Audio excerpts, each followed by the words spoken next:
Hey everyone, thank you for joining me as I review the most tweeted show of the decade, Euphoria.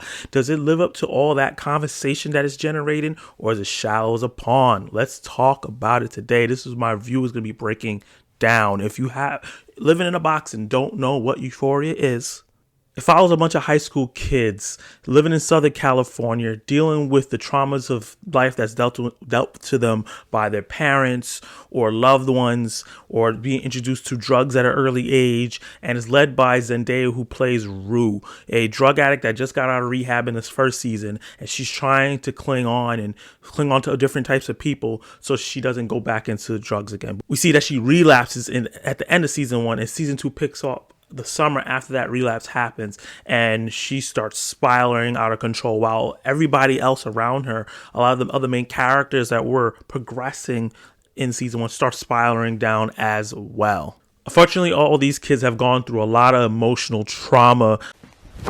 Emotional damage. Rue's father dying, her not understanding how to deal with those feelings, so she doesn't want to feel them at all, so she just loses herself in drugs.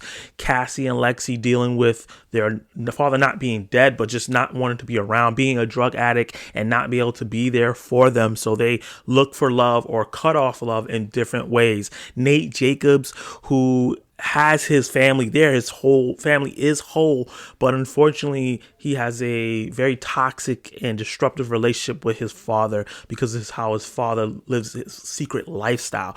This and more, how all these different things affect all these different characters.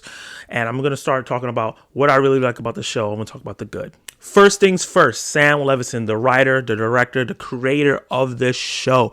His creativity knows no bounds when it comes to what he does in this show. He brings an artsy flash to this teen angst drama about love, sex, and drugs. And these themes are worn out. We've seen tons of really bad adaptations of these themes and really classic adaptations of these themes, from Skins in the UK and kind of the American version to the 90s movie Kids, the cult classic, Freaks and Geeks. The list goes on. But what separates this show from those shows and movies is that he heightens it with very trippy visuals, a banging soundtrack that I listen to all the time, and just diving deeper into the themes of the modern teen today and what they're going through. And he can do that because this is a story about some of the things that he went through. He was a drug addict. He was Zendaya's character, Rue.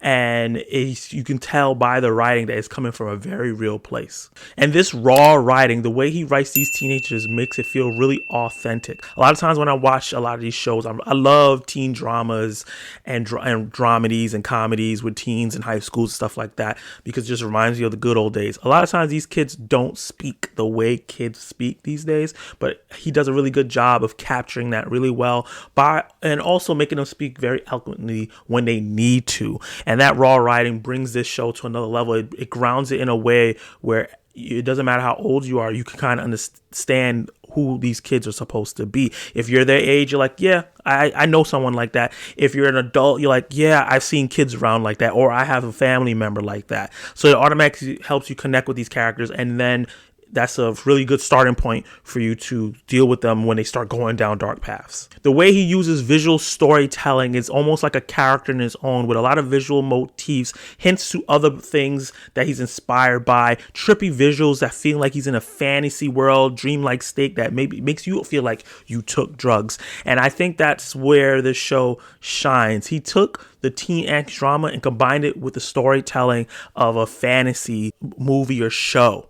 Each character has their own world that's fleshed out with supporting characters that are there for them and are interesting as well. And they're all on their separate journeys, dealing with similar problems, but dealing it with different ways. Rue, in this season, she cannot handle the loss of her father. She cannot handle that Jules left her at the train station, even though she needed her at that moment. So she just dives deeper back into her drugs, into a dangerous place. And we see how it affects everyone around her, her sister, her mother, the guy that's Ali, who's her sponsor, and even Lexi, who's connected to her loosely, used to be her best friend, and how it's taking her to dangerous places, dealing with a sociopathic drug dealer, and some of the most scariest scenes I've seen in a TV show in a long time. And as the drama pursued and each character kept marching on, and things started to collide, each episode felt so heavy because so much was happening, because there's so many characters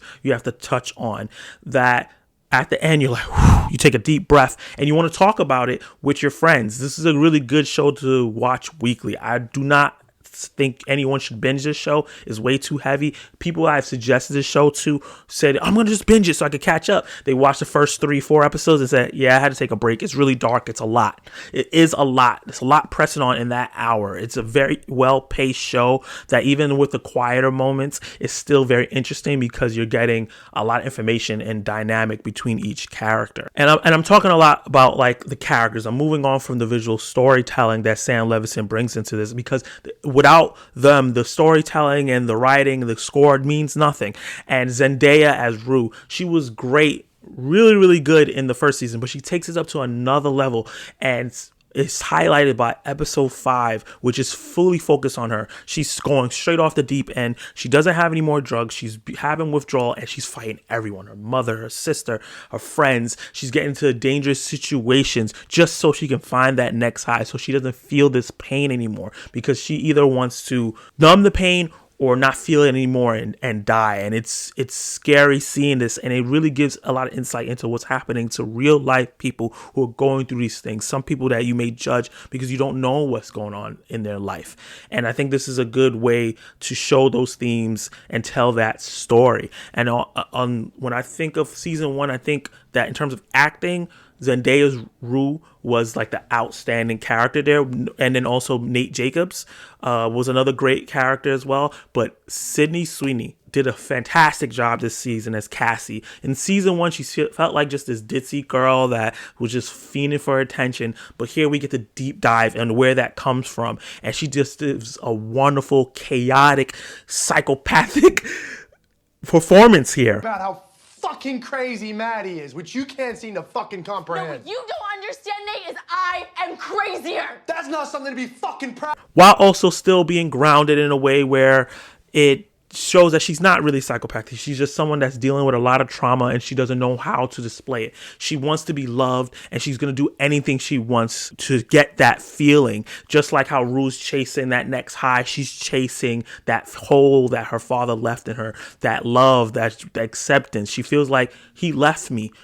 I guess I'm not good enough. I'm going to find somebody that is good enough for me. And I thought that was interesting, because there's a lot of people going through that in America today. And Nate Jacobs, the character from season 1, everybody loves, they hate. One of the worst characters of people in a show that I've seen ever. I just want to punch him in the face every time I see him. We get to deep dive into his family, his father, who does a lot of weird, shifty things because he's living a double life. We find out why he's the way he is.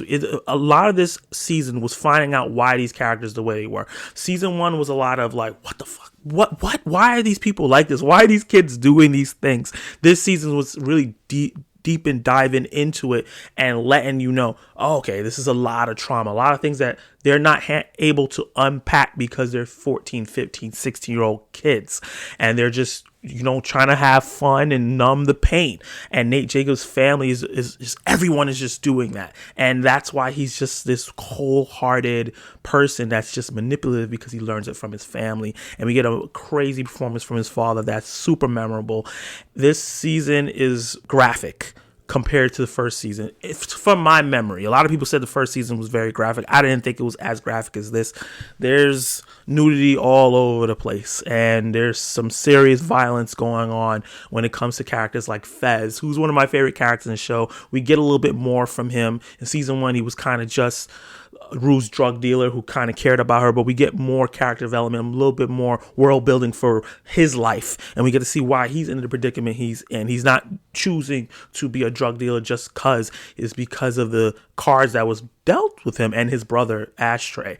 And we also get to deeper dive into Lexi, another of my favorite characters in the show, who's Cassie's little sister, and that shadow that Cassie, being the more approachable, sexier sibling, and that shadow, that itch that she just can't get from under, and how she feels, is just an amazing thing where that character is the observer, and she's observing everyone, and she's trying to take care of everyone all at the same time, and she finds a way by making a play to really express how she feels, because she doesn't know how to speak it, so she does it through art, and it creates a chaotic but beautiful season finale that left me super satisfied. Now, with that said, now let's move on to the bad. There's not a lot I have to complain about this show. The main thing I have to say is that we introduced a bunch of new characters that were very interesting, but we didn't get to flesh them out exactly. But because that happened, and Cassie and Nate and Maddie and Zendaya got so much bulk of the time, there's other characters that were in season 1 that got a little bit more time in that season.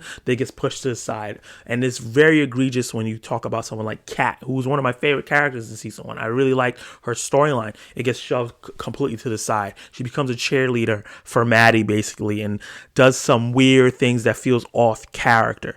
So things like that with her, Ruth's sister, and certain other side characters that felt like they were developing stuff and had a little bit of plot lines get kind of shoved to the side, get spoken about, but not shown. So that's my only little gripe that I have with the show, that certain characters didn't get the time that they should have, because each episode was an hour, sometimes a little bit more than that. There should have been enough time to show us what they were going through. And let's talk about my verdict. Euphoria was a treat to watch week to week. It felt like it was a Marvel Cinematic or DC show where things were happening and you want to talk to your friends and you want to make theories and see what's going to happen next. And that's part of the fantasy building that I'm talking about Sam Levinson doing. Was the story a bit all over the place? Did Sam Levinson make a little bit weird decisions with some of the side characters? Did he double down on a lot of things that the detractors of the show did not like? Yes, and yes. But I think that the visuals, the themes, and the way he deep dived in them and really drove them home and I feel like it hit me emotionally, and I feel like it hit a lot of people emotionally and devastate you. I think it overcomes all those shortcomings that the show has. I think that this thing becomes close to being a masterpiece. I really, really love this show. It ticks off a lot of the boxes that I like when I see highbrow entertainment, but it mixes a little bit of teen angst and trash in there too, but the good trash.